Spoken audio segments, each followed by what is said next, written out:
Chers amis, pour les gens, qui suis-je?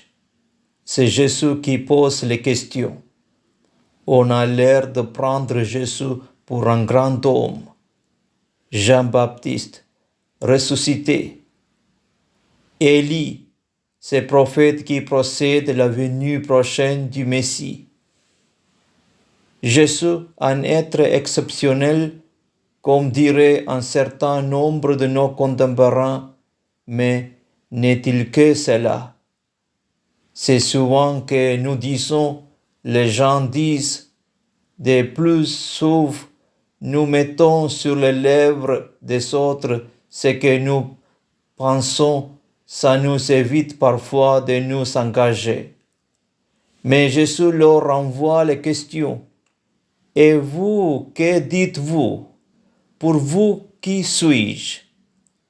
La question de ce que pensent les autres est finalement de peu intérêt. La question importante est de savoir qui est Jésus pour moi. Le croyant est celui qui dit « je » sans se cacher derrière les autres. N'est-ce pas le témoignage le plus touchant quand je rends compte de ma foi, non pas par des vérités à croire ou des rites, voire de pratiques, mais quand je parle de Jésus comme de quelqu'un avec qui j'ai vu une relation d'amitié. Jésus dira, je ne vous appelle plus serviteurs, mais mes amis. C'est peut-être à ce niveau-là qu'existe cette relation entre Pierre et Jésus.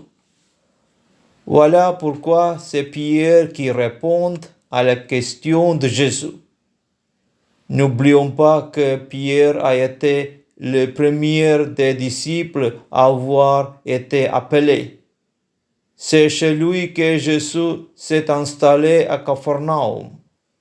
Il a été avec Jacques et Jean à ses côtés pour le retour à la vie de la fille de Jaïr.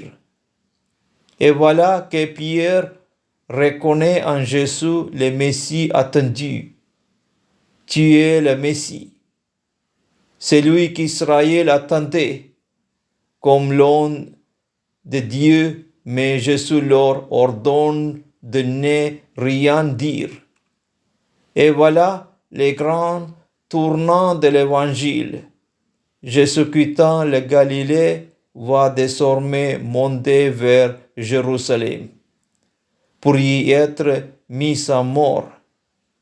Pierre n'a pas encore compris. Il attend un Messie glorieux, un Messie politique libérateur du joug romain.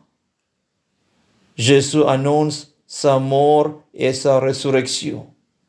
Il faut que le Fils de l'homme soit tué et mis à mort. C'est le plan mystérieux du Père, en nous révélant sa mission. Jésus nous montre un chemin exigeant, difficile qui passe par la croix et un engagement total. Mettre notre foi, notre confiance en lui, c'est accepter de marcher avec lui sur ce chemin. De plus, nous ne pouvons pas prétendre avoir la foi sans la mettre en pratique.